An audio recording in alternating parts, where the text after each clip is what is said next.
20 दिसंबर सन 2021 को जो CBT mode में सीटेट का पेपर हुआ था उसमें पूछे गए उर्दू के सवालात को आज हम लोग हल करेंगे। उर्दू पेडागोजी के सवालात को हल करते हुए हम उर्दू के जो मुश्किल अल्फाज हैं उनको हिंदी और अंग्रेज़ी में भी ट्रांसलेट करते हुए आपको समझाएंगे ताकि सवालात समझने में आपको कोई दिक्कत और परेशानी ना हो। साथ ही साथ आपको पैसेज के सवालात भी हल कराए जाएंगे। तो हम पहले पैसेज के सवाल को नहीं बल्कि पहले पेडागोजी के सवालात को हल करेंगे और पैसेज के सवाल बाद में हल किए जाएंगे। तो चलिए पहले हम पेडागोजी के सवालात हल करते हैं। पेडागोजी के सवालात की इब्तिदा यहाँ से होती है। इस सवाल में पूछा जा रहा है कि सियाक में कवायद पर जोर डैश है। जब हम संदर्भ में व्याकरण पे जोर देते हैं, कंटेक्स्ट में ग्रामर पे जब हम जोर देते हैं तो ये क्या कहलाता है? ज़बान के उसूल को ये अंदरून का हिस्सा बनाता है या फिर संदर्भ में व्याकरण पे जोर देने से ज़बान के उसूल यानी कि जो भाषा के सिद्धांत हैं, जो लैंग्वेज के रूल हैं, उनको याद करना है, या फिर कंटेक्स्ट में ग्रामर पे जोर देना टॉपिक का ट्रांसलेशन करना है, या फिर कंटेक्स्ट में ग्रामर को जोर देना ये उसूलों को बहुत ज़्यादा अमूमी बनाना यानी कि जो रूल्स हैं उनका जनरलाइजेशन करना, सिद्धांतों का सामान्यीकरण करना है। तो जब हम पढ़ाते हुए सियाक में कवायद पे जोर देते हैं तो इससे ज़बान के उसूल को अंदरून करने का एक अच्छा माध्यम होता है। यानी कि जब आप पढ़ाते हुए सियाक में कवायद पे जोर देंगे तो इससे बच्चे भाषा के जो सिद्धांत हैं उनको आसानी से आत्मसातीकरण करेंगे, लैंग्वेज के रूल्स को आसानी से ऑब्ज़र्व करेंगे। यानी कि सियाक में कवायद पे जोर जो है वो ज़बान के उसूल को अंदरून करने का हिस्सा बनाता है। तो यहाँ पे हमारा पहला वाला ऑप्शन सही होगा। अगला सवाल की मिसाल से उमूमियत का सफ़र डैश कहलाता है। जब आप पहले ही मिसाल दे देते हैं और उसी मिसाल पे आप किसी रूल को, किसी उसूल को बना देते हैं तो वो क्या कहलाता है? मान लीजिए कि आप बच्चों को ग्रामर पढ़ा रहे हैं और आप बच्चों को कुछ स्टूडेंट्स की क्वालिटी बता रहे हैं। सलीम अक्लमंद है, ज़हीर चालाक है, अली बहादुर है और सईद जो है वो शरीफ है। इस तरह से आप बता रहे हैं, कुछ बच्चों की आपने क्वालिटी बताई और फिर आप बच्चों को ये बता रहे हैं कि ये ज़हीर की चालाकी, ये सलीम की अक्लमंदी, ये सईद की शराफत, ये अली की बहादुरी, इसको हम क्या कहेंगे? इसको हम एडजेक्टिव कहेंगे, सिफत कहेंगे। तो इस तरह से आपने क्या किया, पहले मिसाल से बच्चों को ये समझाया कि किसी भी इंसान की खुसूसियत क्या होती है और फिर उसी खुसूसियत को आपने बता दिया कि इसे सिफत कहते हैं। तो इस तरीके को आप क्या कहेंगे? मिसाल से उमूमियत का सफ़र कहेंगे।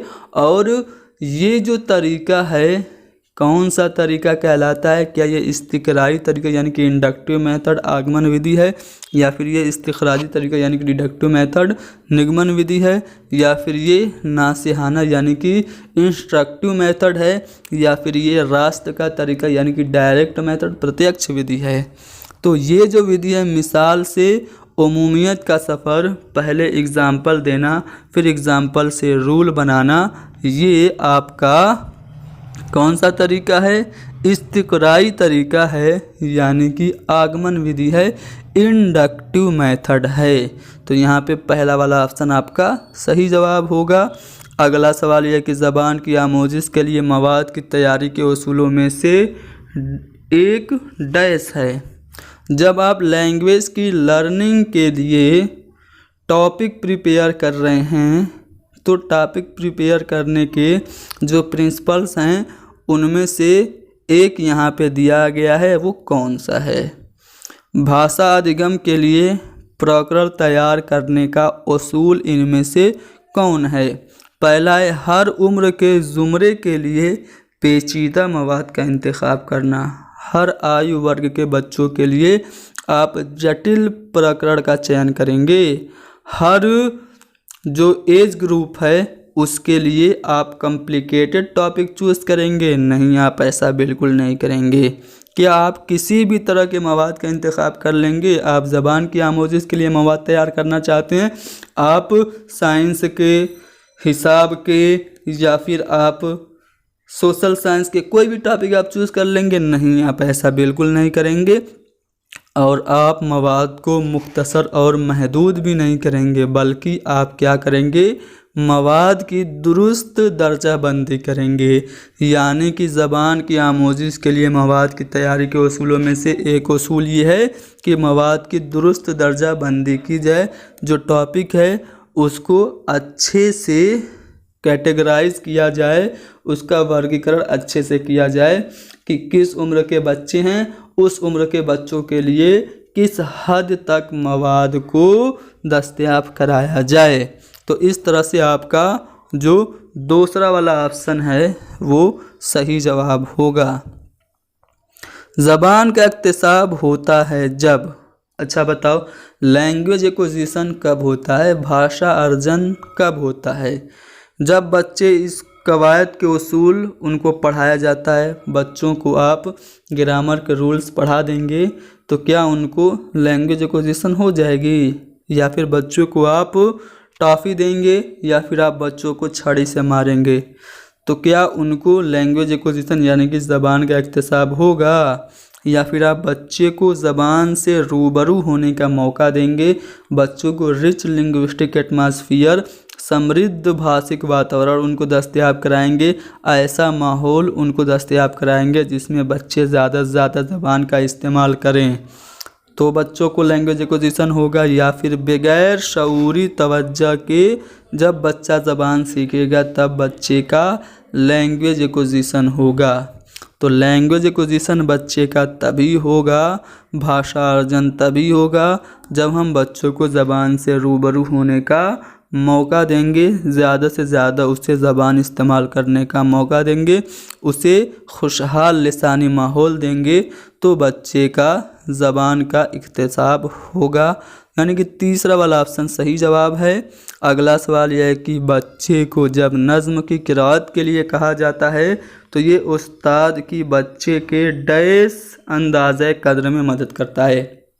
आप एक टीचर हैं, आप क्लास में एक स्टूडेंट को खड़ा करा दिया, चलो बच्चों टिंकल टिंकल लिटिल स्टार ये वाली पोएम पढ़ो। तो बच्चा ये पोएम जब पढ़ेगा तो पढ़ते हुए बच्चे का जब आप इवेलुएशन करेंगे तो किस इवेलुएशन में आपको हेल्प मिलेगी? क्या वो अदब की मालूमात के बारे में बच्चे की जांच आप कर पाएंगे, बच्चे की बोलने की महारत आप चेक कर पाएंगे, या फिर जब बच्चा नज़्म पढ़ेगा तो अदाकारी की सलाहियत उसकी आप चेक कर पाएंगे, या फिर उसके इदराक की यानी कि उसके समझने की। अब बच्चा क़िराअत कर रहा है, बोल के पढ़ रहा है, सस्वर वाचन कर रहा है, तो सस्वर वाचन में आप बच्चे की जो स्पीकिंग स्किल है, जो बच्चे की बोलने की महारत है, उसका आप अंदाज़े कद्र आसानी से कर लेंगे। यानी कि दूसरा वाला ऑप्शन सही जवाब होगा। मुत्तफ़िका गौर खौज, इसको आप कहते हैं ब्रेन स्टॉर्मिंग मेथड, हिंदी में मस्तिष्क उद्वेलन विधि कहा जाता है। तो इसका मतलब क्या है? मौजू पर नज़रियात से आ गई, यानी कि किसी भी टॉपिक से रिलेटेड जो व्यूज़ हैं उनको जानने की कोशिश करना। क्या ये ब्रेन स्टॉर्मिंग है या फिर कुछ जहनी कसरत, यानी कि कुछ आप मेंटल एक्सरसाइज कीजिए, ये ब्रेन स्टॉर्मिंग है, या फिर किसी चीज़ को समझने की कोशिश करें, या फिर जहन को किसी किस्म का मुहीज फराहम करना। यानी कि मुहीज मतलब होता है गर्दा उड़ाने वाला, किसी चीज़ को उभारने वाला, आप उसको कह सकते हैं उत्प्रेरक, हिंदी में उत्प्रेरक कह सकते हैं, स्टिमुलस। तो मुत्तफ़िका गौर खौज होता है मौजू पर नज़रियात से आ गई सीटेट की ऑफिशियल आंसर की में यही जवाब है। आगे बढ़ते हैं अगले सवाल पे। ज़बान की तदरीस के हवाले से दर्ज दैल में से कौन सा मफरूज़ा गलत है। यहाँ पे लैंग्वेज टीचिंग से रिलेटेड 4 स्टेटमेंट हैं। कौन सा स्टेटमेंट इनकरेक्ट है, रॉन्ग है, फॉल्स है, वो आपको बताना है। तो चारों स्टेटमेंट को बड़े ध्यान से पढ़ते हैं। पहले में ये कहा जा रहा है कि आमोज़गार असल हालात में इस्तेमाल की कोशिश से ज़बान सीखते हैं। क्या ये बात सही है? बिल्कुल सही है। जब आप बच्चों को रियल लाइफ के सिचुएशन में बच्चों को डाल देंगे और वहाँ वो बच्चे अपनी ज़बान का इस्तेमाल करेंगे तो बच्चे आसानी से ज़बान सीखेंगे। ठीक है, आपने देखा होगा वो बच्चे जिनका परिवार बड़ा होता है, जिसके परिवार में ज़्यादा लोग होते हैं, वो बच्चे ज़्यादा बातूनी होते हैं। क्यों बातूनी होते हैं? क्योंकि परिवार के सभी लोग एक दूसरे से जब बात करते हैं तो बच्चे को असल हालात में ज़बान इस्तेमाल करने का, लोगों की ज़बान को सीखने का मौका मिलता है, लोगों का अनुकरण करने का, तकलीद करने का मौका मिलता है। इस तरह से जॉइंट फैमिली का जो बालक होता है वो बातूनी हो जाता है बमुकाबले ऐसा बालक जो कि अकेला रहता हो। ठीक है, आप ऐसे बालक को जो गांव में रहता है और जो शहर में रहता है कंपैरिजन करेंगे तो कौन सा बच्चा ज़्यादा बोलेगा, किस बच्चे की ज़बान अच्छी होगी शहर वाले की, क्योंकि शहर में वो किस्म किस्म के लोगों से मिलता है, किस्म किस्म के लोगों से वो ज़बान को सीखता है, उसे ज़्यादा ज़बान इस्तेमाल करने का मौका शहर में मिलता है। तो पहला वाला ऑप्शन सही है। आमोज़गार की पहली ज़बान आमोजिश में अहम रोल अदा करती है। सही बात है। जो बच्चे की मादरी ज़बान होती है वही तो पहली ज़बान होती है। जब पहली ज़बान बच्चे की अच्छे से डेवलप रहेगी, बच्चे को मादरी ज़बान अच्छे से पता रहेगी तो वो सेकेंड लैंग्वेज भी आसानी से सीख लेगा। अगर आपकी मादरी ज़बान उर्दू है और आप उर्दू अच्छे से जानते हैं तो अंग्रेज़ी सीखने में आपको आसानी होगी, 100% होगी। तो ये बात भी बिल्कुल सही है। ज़बान की तदरीस की तवज्जो तरसीली सरगर्मियों पर होनी चाहिए। जब आप लैंग्वेज टीचिंग कर रहे हैं तो बच्चे के अभिव्यक्ति पे, जो बच्चे एक्सप्रेस करते हैं अपने आप को, उस पे आपकी तवज्जो होनी चाहिए। आप बच्चे को ज़बान पढ़ाया जा रहे हैं, लिखवाया जा रहे हैं और बच्चे को बोलने का मौका नहीं देंगे तो क्या बच्चे की ज़बान अच्छे से डेवलप होगी? नहीं होगी। तो यहाँ पे ये जो बयान है कि तरसीली सरगर्मियों पे ज़बान की तदरीस की तवज्जो होनी चाहिए, बिल्कुल सही बात है। ज़बान की तदरीस में बोलने से ज़्यादा लिखने को अहम समझना चाहिए। तो ये बात बिल्कुल गलत है, क्योंकि बोलने से ज़्यादा लिखना नहीं, लिखना तो बच्चा बाद में भी सीख सकता है, ठीक है, लेकिन बोलना ज़्यादा इम्पोर्टेंट है लिखने के मुकाबले। और इन दोनों के मुकाबले सुनना ज़्यादा इम्पोर्टेंट है, क्योंकि बच्चा सुनेगा तभी रिस्पॉन्स करते हुए बोलेगा। तो बोलने की ज़्यादा अहमियत है, ठीक है, ये बात गलत है। ठीक है, ज़बान की तदरीस में बोलने से ज़्यादा लिखने को अहम समझना चाहिए, ये बात गलत है, क्योंकि बोलना ज़्यादा अहम है और यहाँ पे लिखने को ज़्यादा अहम बताया जा रहा है, इसलिए ये वाली बात गलत हो गई। यानी कि हमारा जो जवाब होगा वो 4th ऑप्शन होगा। चलो, किसी तस्वीर या उसूल के इख्तिताम पर लिया जाने वाला, किसी तस्वुर या उसूल के इख्तिताम पे लिया जाने वाला टेस्ट क्या कहलाता है?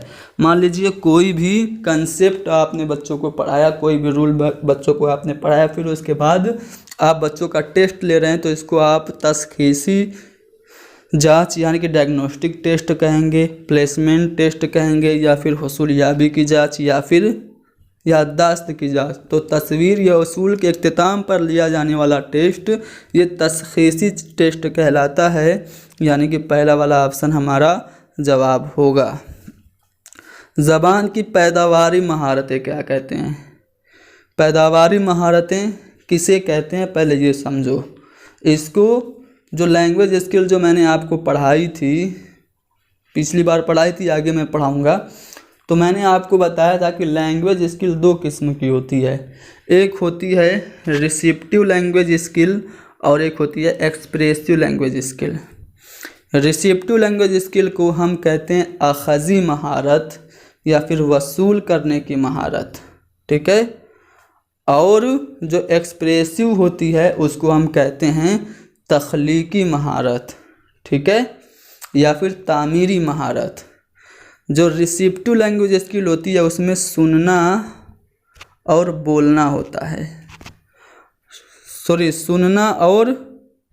सुनना और पढ़ना होता है, ये आपकी रिसेप्टिव लैंग्वेज स्किल। और जो आपकी एक्सप्रेसिव लैंग्वेज स्किल होती है उसमें आपका बोलना और लिखना होता है। जब आप किसी चीज़ को एक्सप्रेस करते हैं तो आप क्या कर रहे हैं, तख्लीक कर रहे हैं, पैदा कर रहे हैं। तो बताइए पैदावारी महारत कौन सी हुई, बोलना। आप बोल रहे हैं तो आप जानकारी को पैदा कर रहे हैं। आपने बोल के कहा कि मेरा नाम अली है, तो ये आपने जानकारी पैदा की। आपने लिख के बताया कि मैं सीटेट की तैयारी कर रहा हूँ, तो ये जानकारी आपने क्या की, पैदा की। तो बोलना और लिखना ये पैदावारी महारतें हैं, यानी कि एक्सप्रेसिव लैंग्वेज स्किल या फिर तख्लीकी हैं। सुनना और पढ़ना ये आपके रिसेप्टिव है, जिसको आप अखज़ी महारत या फिर वसूली महारत कहते हैं। तो यहाँ पे आपका जो जवाब होगा वो तीसरा वाला ऑप्शन हो जाएगा। प्राइमरी सतह पर दर्सी किताब में तस्वीरी वजाहत का मतलब क्या है। आपने देखा होगा कि प्राइमरी के बच्चों की जो किताबें होती हैं उसमें तस्वीरें बहुत ज़्यादा होती हैं। तो तस्वीरें बच्चों की किताबों में क्यों होती हैं, दर्सी किताब को जाज़िब यानी कि अट्रैक्टिव बनाने के लिए, दर्सी किताब को रंगीन बनाने के लिए, या फिर तस्वुरात और नज़रियात को समझाने के लिए, या फिर कहानी को समझना इसका मकसद होता है। तो प्राइमरी सतह पर दर्सी किताबों को आप देखेंगे तो उसमें स्टोरीज़ को पिक्चर्स के ज़रिए एक्सप्लेन किया जाता है। तो इसका मतलब ये होता है कि जो कंसेप्ट और व्यूज़ हैं, जो अवधारणाएं हैं, उनको बच्चों को तस्वीर के ज़रिए समझाया जाए, यानी कि तीसरा वाला ऑप्शन सही जवाब होगा। ज़बान के हवाले से कौन सा बयान दुरुस्त है। लैंग्वेज से रिलेटेड यहाँ पे 4 स्टेटमेंट हैं, कौन सा स्टेटमेंट करेक्ट है। तो इसमें से 3 इनकरेक्ट हैं। चलो पढ़ते हैं। पहले गलत को हम छाटेंगे, सही अपने आप मिल जाएगा। स्कूल को सिर्फ पढ़ने और लिखने की महारतों पे जोर देना चाहिए, क्योंकि सुनना और बोलना अस खुद आ जाता है। देखो, जब कभी भी सीटेट का आप पेपर दो और उसमें केवल सिर्फ जैसे अल्फाज आएँ तो वो हमेशा नेगेटिव ऑप्शंस होते हैं, ठीक है। सिर्फ पढ़ने और लिखने पे आप जोर देंगे, सुनने और बोलने पे आप जोर नहीं देंगे, तो ये तो बात गलत है। ज़बान की महारतों को सुनने, बोलने, पढ़ने और लिखने की दुरुस्त तरतीब से पढ़ाया जाना चाहिए, यानी कि पहले सुनना हो फिर बोलना हो, और ये जो तरतीब है उसमें फ़र्क नहीं होना चाहिए। क्या ये बात सही है। चलिए आगे का ऑप्शन पढ़ते हैं, फिर मैं आपको बताऊंगा। ज़बान की तमाम महारतें बाहम मुंसलिक हैं और तदरीसी आमोज़ी अमल में इनका इंज़माम होता है, यानी कि सभी एक दूसरे से अंतर संबंधित होती हैं, इंटरकनेक्टेड होती हैं। जो लैंग्वेज स्किल्स होती हैं, सुनना, बोलना, पढ़ना और लिखना, ये सभी एक दूसरे से मुंसलिक होती हैं, जुड़ी हुई होती हैं। तरतीब से पढ़ाना ज़रूरी नहीं है, चारों स्किल्स एक साथ एक ही टाइम पे अंतर संबंधित होती हैं, एक ही साथ सभी चीज़ चारों स्किल्स अप्लाई होती हैं। ये नहीं कि पहले सुनना अप्लाई होगा, फिर बोलना, फिर लिखना, उसके बाद पढ़ना। सभी एक साथ होती हैं, बाहम मुंसलिक होती हैं, और ये सभी language skills teaching learning process में इनका काम होता है। तो इसलिए जो तीसरा वाला बयान है वो सही है, ठीक है। चौथा वाला भी गलत है, क्योंकि इसमें कहा जा रहा है कि हदफ ज़बान से रूबरू होने से ज़्यादा इसके उसूल अहम है। देखिए, कभी भी उसूल ज़्यादा इम्पोर्टेंट नहीं होंगे, बल्कि बच्चों को ज़बान से रूबरू कराना, बच्चों को लैंग्वेज यूज़ करने का अपॉर्चुनिटी और मौका देना ये ज़्यादा अहम होगा। तो यहाँ पे उसूल को अहम बताया जा रहा है, इसलिए ये गलत हो गया। तो हमारा सही जो होगा वो कौन सा वाला होगा? तीसरा वाला ऑप्शन हमारा सही बयान होगा। चलिए, होमवर्क के हवाले से कौन सा बयान दुरुस्त है? होमवर्क से रिलेटेड 4 स्टेटमेंट हैं। पहला है कि होमवर्क वालिदैन को शामिल करने का सबसे बेहतरीन तरीका है, यानी कि हम होमवर्क इसलिए देते हैं ताकि बच्चों की पढ़ाई में जो पेरेंट्स हैं वो भी शामिल हो जाएं। या फिर होमवर्क को पढ़ाया गया तसव्वुरात को तौसी और मश्क के लिए दिया जाता है, यानी हमने बच्चों को क्लासरूम में जो पढ़ाया उसी को और ज़्यादा एक्सपेंड करने के लिए, उसकी प्रैक्टिस करने के लिए हम बच्चों को होमवर्क दे देते हैं। या फिर उस्ताद को चाहिए कि बच्चों को रोज़ कुछ होमवर्क दे, रोज़ डेली होमवर्क दे। या फिर होमवर्क घर पर बच्चों को मशगूल रखने का वाहिद ज़रिया है।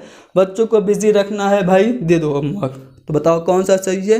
तो होमवर्क बच्चों को इसलिए दिया जाता है कि जो कुछ हमने क्लासरूम में पढ़ाया उसकी मालूमात, वो जो मालूमात हमने क्लासरूम में बच्चों को दी उसको और ज़्यादा बढ़ाया जाए और बच्चों को प्रैक्टिस कराया जाए, इसीलिए हम होमवर्क देते हैं। यानी कि दूसरा वाला ऑप्शन हमारा जवाब होगा। ज़बान की तदरीस में निसाबी किताब, ये जो टेक्स्ट बुक है लैंग्वेज टीचिंग में क्या है? एक इम्पोर्टेंट रिसोर्स है, ठीक है, एक अहम माखज़ है, एक महत्वपूर्ण साधन है। तो यहाँ पे जो दूसरा वाला ऑप्शन है वो सही जवाब होगा। पाठ्य पुस्तक भाषा शिक्षण का एक महत्वपूर्ण साधन है। अगला सवाल है कि बोलने की महारत को फ़रोग़ देने का सबसे अहम पहलू क्या है? आप चाहते हैं कि बच्चे की जो स्पीकिंग स्किल है उसको डेवलप करें, तो बच्चे की जो स्पीकिंग स्किल है, जो वाचन कौशल है, उसका विकास करने के लिए आप साफ और दुरुस्त तलफ़्फ़ुज़ का इस्तेमाल करेंगे, यानी कि करेक्ट प्रोनाउंसिएशन आप यूज़ करेंगे। या फिर शीरीं और मुतरन्निम वाले आवाज़ की तख्लीक करेंगे, यानी कि गा गा के बच्चों को पढ़ाएंगे, ठीक है। या फिर सियाक और हालात को ज़हन में रखकर बच्चों को बोलने का मौका देंगे।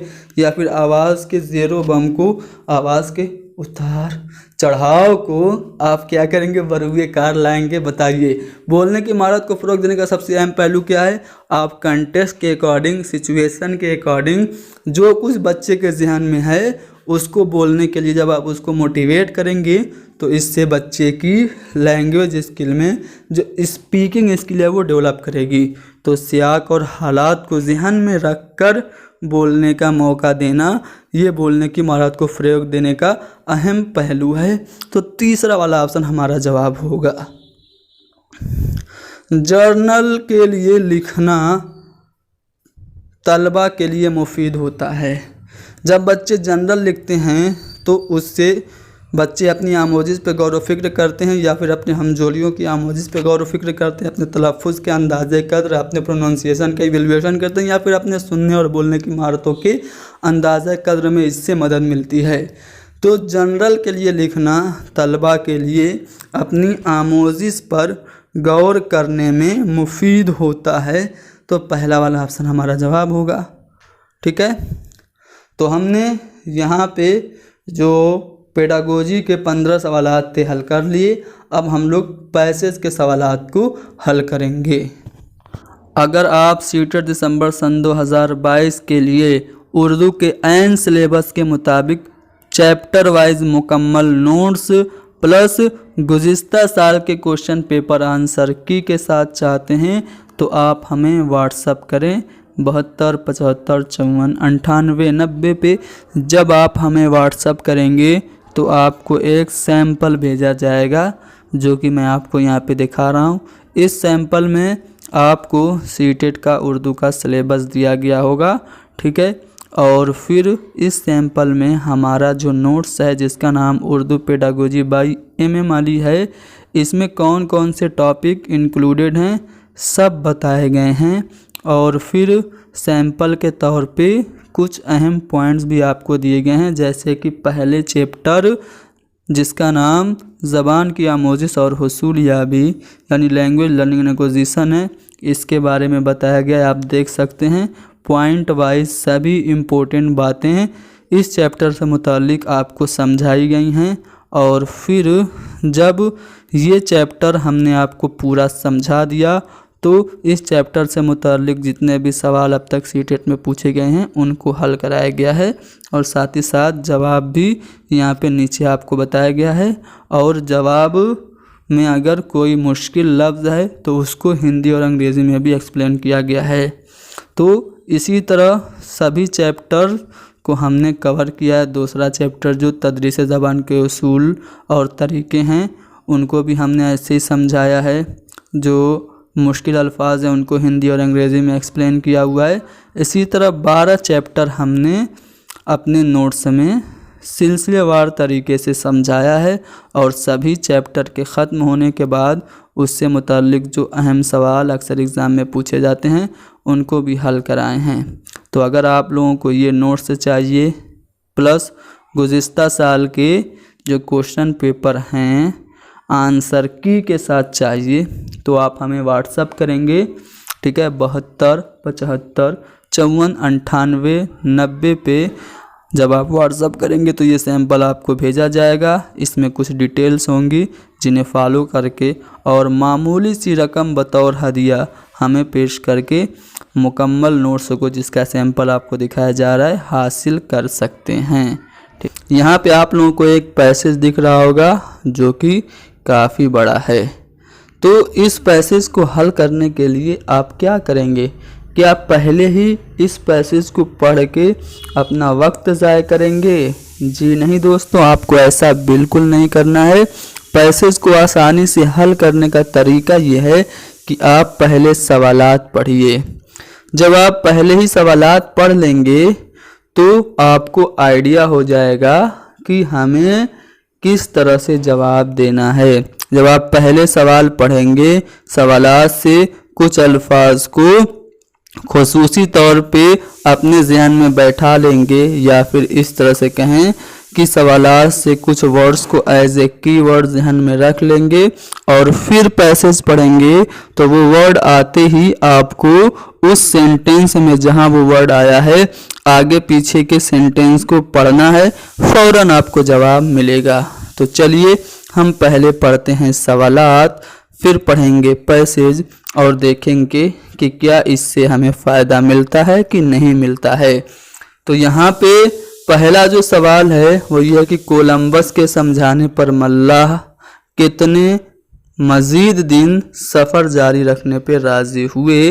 तो यहाँ पे सफ़र जारी रखना आपको एज ए कीवर्ड याद रखना है।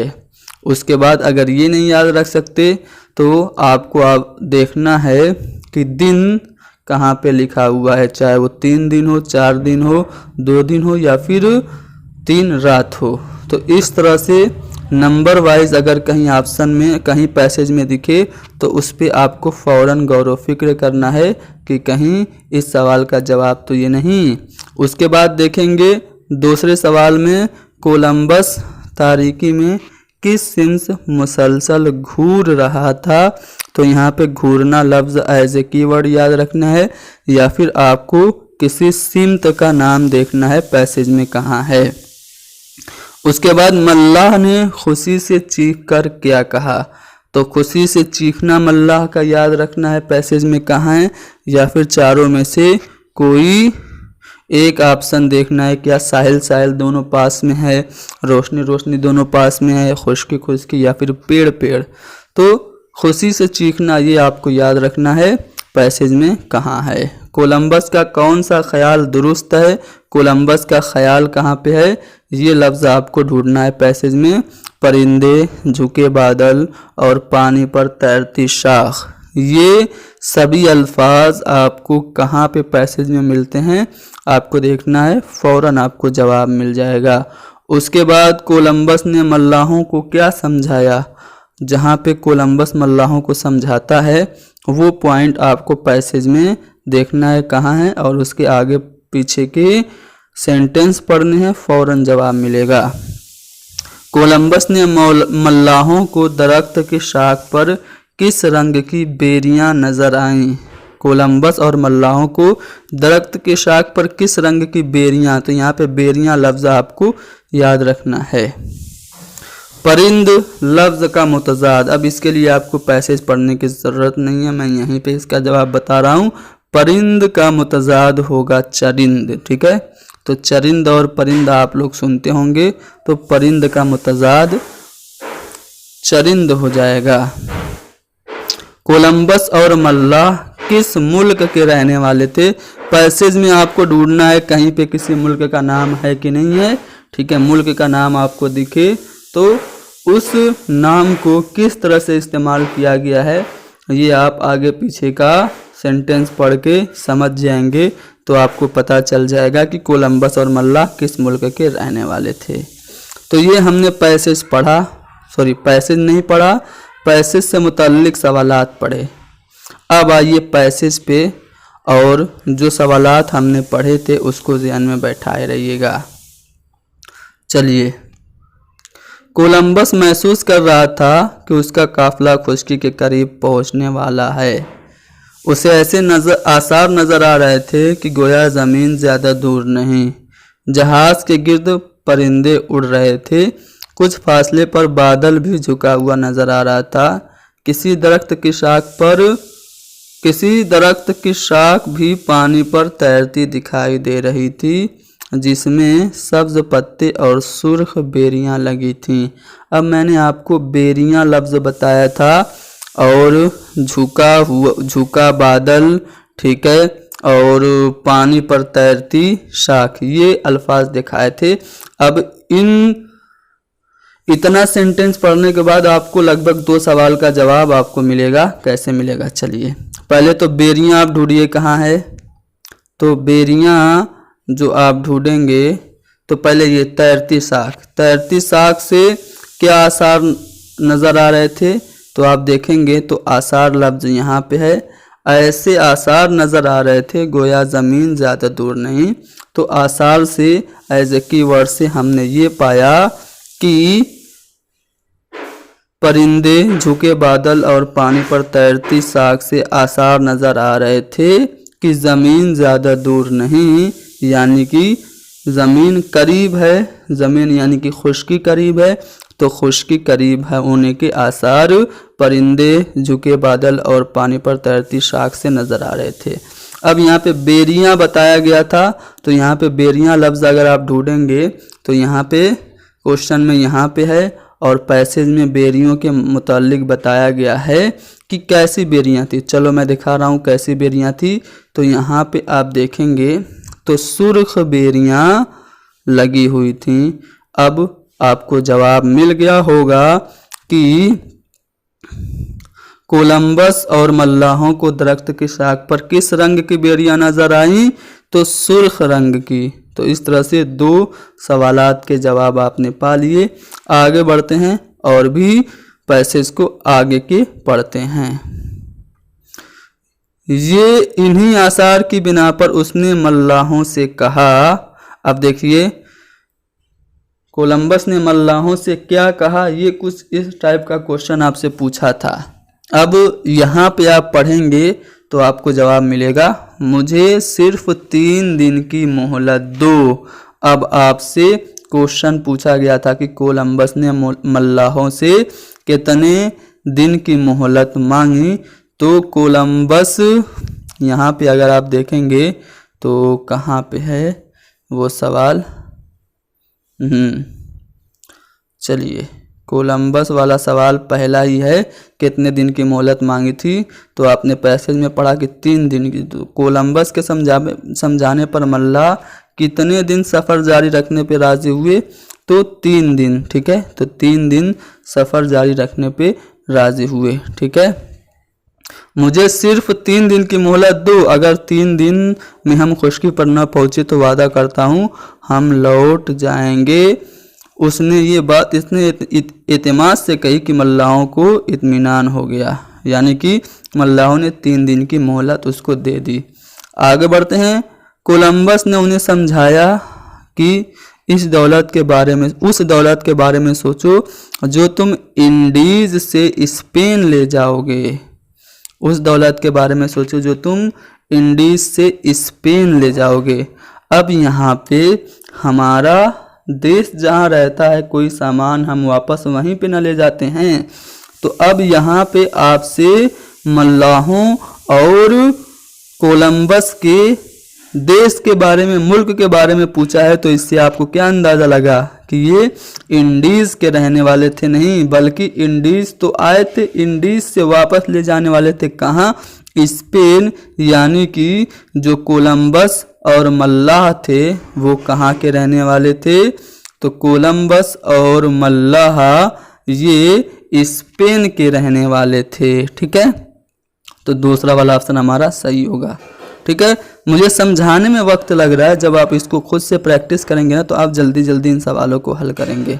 ठीक है, उस दौलत के बारे में सोचो, तुम इंडीज से स्पेन ले जाओगे और फिर इतनी दूर आने के बाद खाली हाथ लौट जाना बेवकूफ़ी है।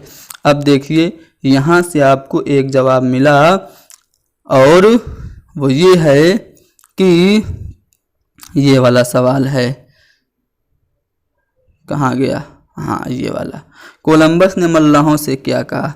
मल्लाहों से कहा कि उस दौलत के बारे में सोचो जो तुम इंडीज से स्पेन ले जाओगे और यहाँ से खाली हाथ लौट जाना बेवकूफ़ी है। तो सवाल पूछा है कोलंबस ने मल्लाहों को क्या समझाया कि खाली हाथ लौटना बेवकूफ़ी है। तो यहाँ पे दूसरा वाला ऑप्शन सही होगा। ठीक है, आगे के पैसेजेस पढ़ते हैं। आगे पैसेज में क्या कहा जा रहा है? कोलंबस के समझाने पर वो लोग मज़ीद 3 दिन सफ़र जारी रखने पे राज़ी हो गए। देखिए यहाँ से भी उस सवाल का जवाब मिलता है कि मल्लाह कितने दिन सफ़र जारी रखने पे राज़ी हुए? तो 3 दिन। कोलंबस पूरी रात जागता रहा, वो तारीकी में मगरिब की सिमत मुसलसल घूरता रहा।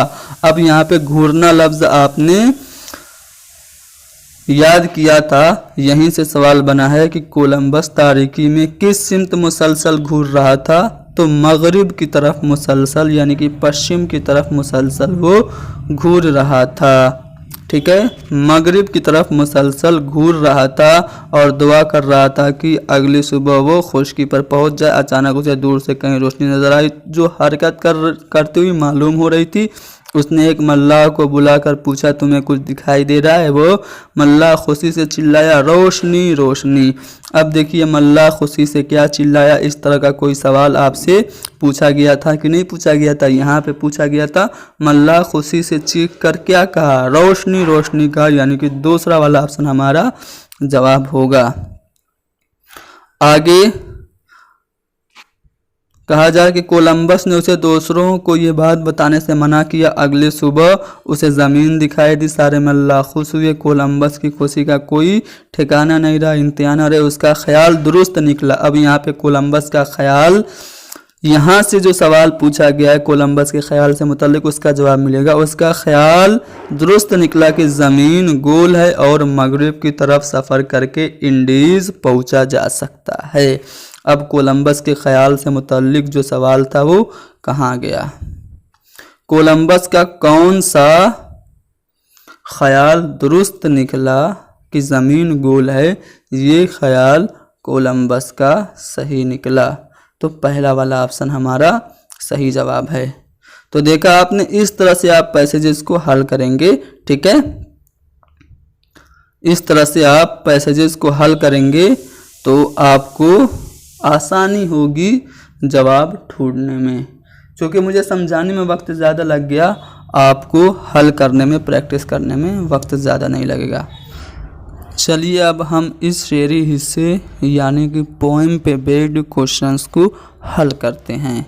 चूँकि ये जो है पोएम छोटी सी है तो इसे हम पहले ही पढ़ सकते हैं और सवालात को आसानी से हल कर सकते हैं। चलिए पहले पोएम पढ़ते हैं कि सब मुझको बादल कहते हैं, जीवन मेरा ऐसा, इधर उधर आकाश के ऊपर घूमूं हाथी जैसा। अब ये बादल कैसे घूम रहा है? हाथी जैसे घूम रहा है।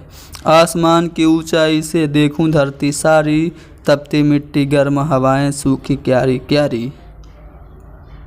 पौधे पेड़ परिंदे सबकी जान के पड़ गए लाले, बकरी प्यासी गाय भी प्यासी, प्यासे नदी नाले। बिन अमराई खेत बगीचे सबके सब मुरझाए, झील किनारे हिरनी प्यासी, शाख पे गुल कुमलाए। बच्चे बूढ़े सबकी ज़बां पर पानी पानी पानी, उनकी खातिर पेश करूँ मैं क्यों न कोई कुर्बानी। तो ये बादल कह रहा है, ठीक है। अब बादल क्या कह रहा है ये तो हमने पढ़ लिया। अब हम इससे मुताल्लिक़ सवालात को हल करते हैं। इस नज़्म में ज़मीन की हर शय किससे बेजार है। ज़मीन पे बादल के मुताबिक गर्मी बहुत ज़्यादा है, सब कुछ प्यासा है।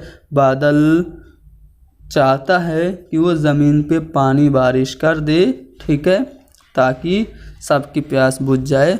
तो इस नज़्म में ज़मीन की हर शय किससे बेजार है, गर्मी से बेजार है। अगला सवाल ये है कि बादल ज़मीन के वासियों को क्या पहुंचाना चाहता है। तो बादल ज़मीन के वासियों को राहत पहुंचाना चाहता है।